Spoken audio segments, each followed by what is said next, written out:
그래서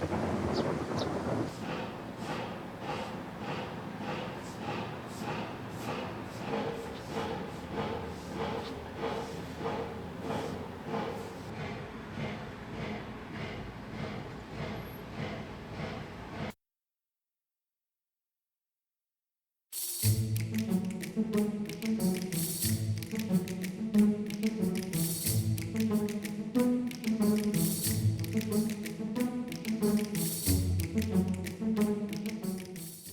영화가 어떻게 시작되었는지, 출발점이 어디였을지 들었습니다. 그러니까 저도 그러니까 아버지에 관한 다큐멘터리 이렇게 빨리 작업하게 될지는 몰랐고요. 원래 기획 자체는 좀 건설 노동 자체에 관심이 있어서 건물이랑 건설 노동자 기업을 좀 결합시키는 그런 작업을 해볼까 하다가, 근데 아마 그런 제 관심이 기본적으로 좀 아버지의 노동이었기 때문에 관심이 있었던 것 같아요. 어릴 때부터 봤던. 좀 기본적으로 건물에서 좀 건축적인 면보다는 좀 직접 그 육체 노동을 하는 분들에게 관심이 많았던 것 같아요. 그래서 좀 아버지를 우선에 좀 인터뷰를 하고 싶었어요. 좀 정보도 얻을 겸. 그래서 아버지를 만나고 인터뷰를 하는 과정에서 제가 애초에 생각보다 되게 처음 만나 카메라를 두고 평소에 대화도 없던 그런 아버지와 딸의 관계였는데, 카메라를 사이에 뒀을 때 이상하게 더 많은 얘기를 나누게 됐고요. 그리고 이분이 어쨌든 산업화 세대를 그렇게 열심히 살아온 한 남성 노동자로서 뒤를 돌아보고 있는 순간이더라고요. 여러 이유가 있었겠지만, 근데 저는 그걸 좀 이 순간을 놓치고 싶지 않았어요. 이 사람의 이 시기를 좀 담아내고 싶다? 그래서 좀 애초에 기획과는 다르게 이 인물의 마음에 조금 더 집중해보자는 생각이 들었습니다. 좀 뒤를 돌아본다는 것 자체도 저한테는 되게 의미가 있게 다가왔고요. 평생 제가 알던 그 아버지는 집에서는 되게 가부장적이고 별로 서로 소통도 없었지만 일은 정말 죽어라 열심히 하는, 가난한 상황에서도 혼자 스스로 자립해서 그렇게 살아오신 분? 네, 그런 분이 좀 뒤를 돌아본다는 그 행위 자체가 되게 의미가 있지 않을까라는 생각이 들었습니다. 아버지의 주요한 관심사나 요즘 계속 논의하시는 무엇일까요?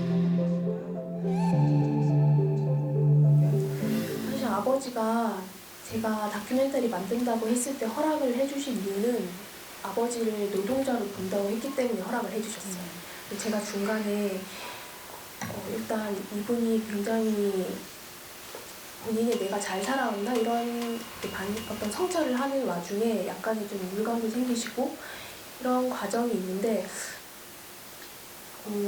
저는 근데 그걸 다 담아내고 싶더라고요. 그래서 사실 저거 다 녹음을 한 거잖아요. 그래서 그런 과정도 있었고, 어느 순간부터 녹음을 해야겠다는 생각이 들었고, 그래서 중간에 아버지에게 다시 허락을 구했던 거죠. 사실 이제 아버지를 열심히 살아온 아버지를 노동자로서 보려고 했는데, 얘기를 듣다 보니까 당신이 왜 이런 걸 느끼고 왜 이런 마음 상태인지를 조금 더 다뤄보고 싶더라고 다시 설득을 하는 과정이 있었고요. 그래서 기본적으로 노동자로서 복구려고 했기 때문에 그런 것들이 두드러지긴 하지만 어쩔 수 없이 또 그 사람의 좀 더 사태도 그런 것들이 좀 섞여 들어가 있던 것 같습니다. 그래서 질문을 되게 담담하게 던지는 것처럼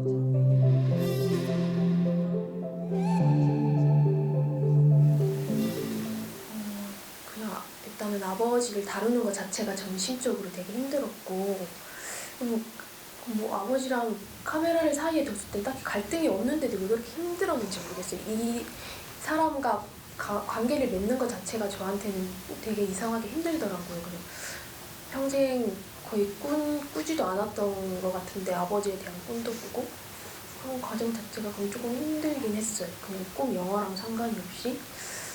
그런데도 이분을 노동자로서든 그런 이 한 인간으로서든 담고 싶다는 것은 어떻게든 이 사회, 한국 사회 안에서 살아갔던 이 한 개인의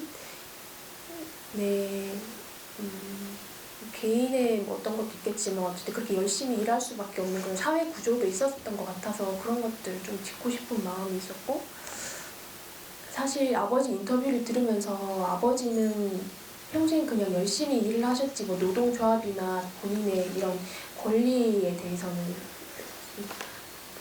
그런 거 그러니까 인터뷰에도 나오듯이 그냥 회사가 잘 돼야 나도 잘 되고, 이런 얘기들이 단순히 이 사람에 대한 얘기뿐만 아니라 한국 사회에서 노동자로 살아가면서 저 역시 직장 생활을 하면서 그랬고, 그런 것들이 조금 더 메시지를 던질 수 있지 않을까라는 생각이 들어서 그런 또 감독의 욕망이 있었던 것 같아요. 맞아, 떨어지는 게 있는 것 같지도 않은데 어떻게 보면 또 있는 것 같아요. 제가 기억나는 거는 아버지가 교통사고에 대한 이야기 하실 때 보면 의도하지 않으셨을 수도 있는데 자동차 대리점이고 안에 그 모니터에 이렇게 자동차가 또 지나가고 그다음에 119 그 구급차가 지나간다든지, 그래서 뭔가 또 조금씩 어떤 느슨하지만 연결고리가 있는 것처럼 느껴져서 그런 것 어떤 식으로 이렇게 배치를 하셨는지 궁금하더라고요.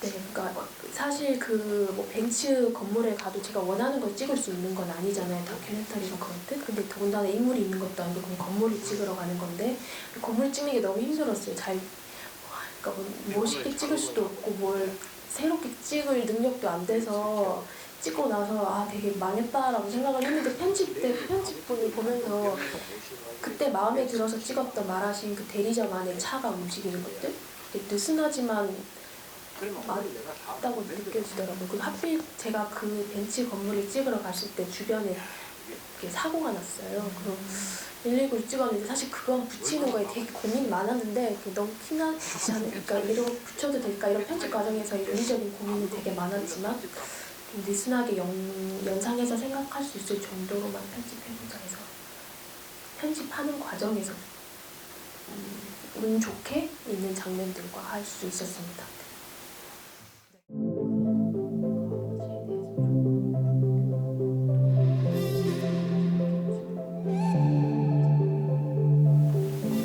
저는 종교가 없지만 부모님이나 이제 이쪽 조부모님들은 불교가 굉장히 강하시거든요. 그런 것들 좀 느껴졌는데 이건 또 불교랑 상관이 없을 수도 있겠다. 왜냐면 제가 작업을 하면서 아버지가 주인공이지만 저와 돌아가신 할머니가 조연이라고 생각을 하면서 작업을 했어요. 근데 할머니가 돌아가신 게 저한테도 되게 큰 슬픔이었고 그 슬픔이 아버지와 공유됐던 게 또 같이 공감할 수 있는 지점이 있었는데, 할머니 그래서 뒤에 이제 할머니 장지할 때 들어갔던 돌고 소리 같은 것도 넣었거든요. 그 작업을 그 편집을 하면서는 그런 마음이 들었던 것 같아요. 네, 그래서 그 부분이 좀 영화의 다른 부분과 좀 톤이 다르게 저도 좀 다른 느낌을 받았었는데요. 뭐 말씀하신 거 들어보니까 좀 일정 정도 할머니에 대한 뭐 애도 같은 작업이 아니었을까 하는 생각이 들기도 네. 하네요. 네. 할머니가 사시던 공간이잖아요, 그렇죠? 네. 전에 단편을 할머니 작업을 한 적이 있어서 그걸 연관해서 그 공간이 좀 없어지는 게 너무 아쉬워서 찍었습니다.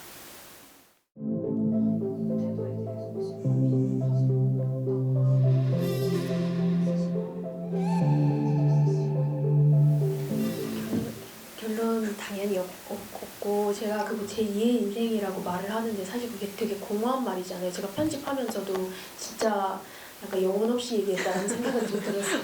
제2의 인생 그 누가 못하는 말인가 그냥 좀 그런 생각이 들어서, 저는 아버지 같은 경우는 좀 작업하면서 되게 흥미로웠던 지점은 좀 아버지 60대 똑같이 60대 환갑 넘기신 아버지와 어머니가 좀 다르다는 거.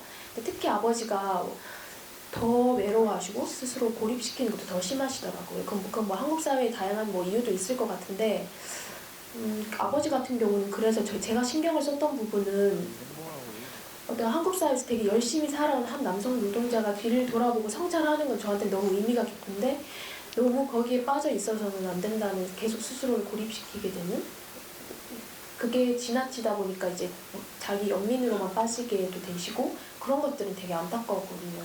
그래서 그냥 이 촬영하고 전화 통화하는 과정이 과정 자체가 이분에게는 도움이 됐을까요? 그래서 그 말보다는 계속 얘기 들어주는데 너무 이제 연민에만 빠지시지 않도록 그렇게 했던 거랑, 그리고 사소하지만은 같이 뭐 좋은 추억 만드는 거. 저는 아버지랑 가장 좋았던 게 이제 카메라를 사이에 두고 같이 얘기하는 자체가 하나의 추억이 되더라고요. 그동안 갖지 못했던 추억, 그런 거랑 자식으로서 해줄 수 있는 건 별로 없을 것 같은데, 근데 또 어머니 같은 경우는 오히려 예순 넘어가시고 나서 본인이 더 하고 싶은 거 더 많이 찾으시고 또 이렇게 더 에너지가 많아지시더라고요. 그런 걸 생각하면은 그 딱 답보다는 그 왜 두 분의 왜 이렇게 차이가 나나 그런 생각을 저는 더 많이 했던 것 같아요. 근데 예전에 그 다른 데서 상영을 했을 때 어떤 한 분이 저한테 막 오셔가지고 아버지한테 주변에 이제 뭐 문화센터나 이런 거 좀 추천해 드리라고. 근데 그거 진짜 중요한 것 같아요. 한국 사회에 그런 것들 좀 노인분들이 더 많이 누릴 수 있는, 외국 같은 데는 되게 저렴하게 하면 좀 더 새로운 거 배울 수도 있고 이런 거 되게 많대요. 주변에 찾을 수 있는, 네트워크 할 수 있는 게 되게 많대요. 근데 아버지에겐 좀 그런 것들도 좀 부족하셨던 것 같아요. 그래서 그런 정보 드리는 거나 그런 것들이 있을까 싶습니다. 네. 문센을 추천해 주시네요, 문화센터를. 네. 네. 어떻게 답변이 안 됐죠. 되셨을까요? 저도 되게 많이 고민됐던 것 같습니다. 네. 근데 아까 말씀하실 때 초반부에 아버지가 좀 지금은 좀 상태 표현이 괜찮은지 모르겠지만 상태가 좋아지셨다고 하셔서 네. 뭐 지금은 뭔가 좀 어떻게 지내시는 건지, 혹은 뭐 이 영화 작업을 통해서 뭔가 좀 본인에게도 자극이나 다른 에너지가 있으셨던 건지. 네. 근데 그냥 제가 아버지를 일단 존중하는 마음으로 대했던 것 자체가 좀 위로가 되셨던 것 같아요. 그러니까 주변에 내가 이렇게 열심히 살았는데 아무도 인정해주지 않는다는 느낌. 그건 노년에 가면 특히 가족이 있는 사람들은 더 그런 게 심할 것 같아요. 인정받지 못한다는 그런 느낌? 그런 점에서 제가 카메라 들고 아버지 얘기 들었다는 것 자체만으로도 그래도 이렇게 이 친구는 좀 나를 존중해 주려고 하는구나, 그 마음을 받으셨는지 그런 점에서 좋아하셨던 것 같고, 그리고 아직까지는 이제는 그러니까 예전에 열심히 엄청 주말도 없이 일하시던 거에 비해서 지금은 주말이 좀 생기시니까 조금씩 적응해 가시는 것 같아요. 근데 여전히 아예 이제 직장이 없어졌을 때는 되게 두렵다고 하세요. 난 그냥 평생 일하고 싶은데. 지금 말씀하시는 거 듣다 보니까 그동안 뭐 도움이 되실지 모르겠지만 어쨌든 그동안 되게 열심히 성실히 사셨던 것을 인정해 드리는 것, 이게 참 중요하겠다는 생각이 들면서, 근데 저도 못하는 거라서 일단 그런 생각이 들었습니다. 네.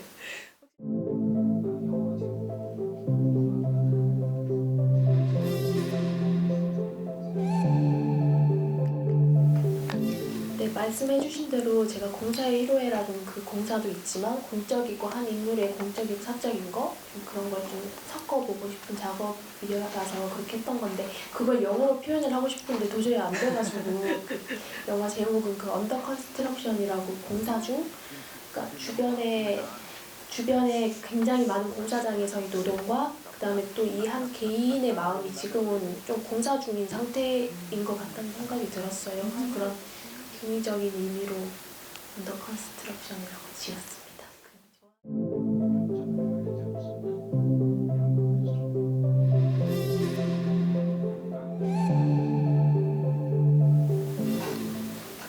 네, 아버지랑은 이렇게 다 만들고 나서 컴퓨터로 한번 보시고 나중에 이제 대구에서 상영할 기회가 있어서 극장에서 보셨고요. 여러 가지 말을 하셨는데 그 중에 가장 처음에 그냥 컴퓨터로 보여드렸을 때는 감상평을 명확하게 얘기하지 않으셨어요. 본인도 정리할 시간이 필요하셨던 것 같아요. 그냥 문자로 나중에 이제 좀 시간이 지나보면 알게 되겠지라고 한마디만 하셨고, 제가 어떻게 봤냐고 엄청 긴장을 하면서 여쭤봤거든요.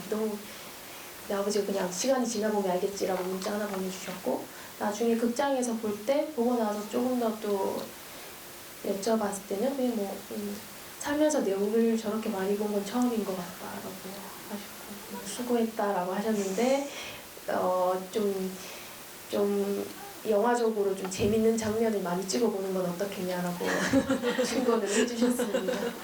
아버지가 보셨을 때 TV에서 보던 영화 이런 거 생각했을 때 또 독립 영화 이렇게 보신 경험은 잘 없으셨으니까 특히나 제 영화 봤을 때는 그런 영화적인 재미는 많이 적으셨던 것 같아요. 아쉽지만 네 그랬어요.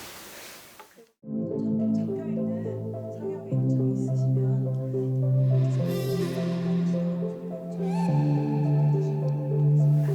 지금 작업하고 있는 건 그 구미공단에 있는 한 노동조합에 대해서 촬영을 하고 있고요. 여기 이 공사의 희로애락에서도 아버지가 내가 이 구미공단에 많은 건물 작업했다고 이렇게 가리키면서 얘기하시는 와중에 KC라고 가리키는 곳이 계세요. 거기가 구미 내에서 이제 좀 센 노조인데 지금 여기 2년이 다 와가지고 거기 촬영을 하고 있고 주로 그 내부에 있는 이제 좀 여성 노동자들을 중심으로 촬영을 하고 있습니다. 네, 그 작업 지금 계속 봄이 왔다 갔다 하면서 촬영을 하고 있고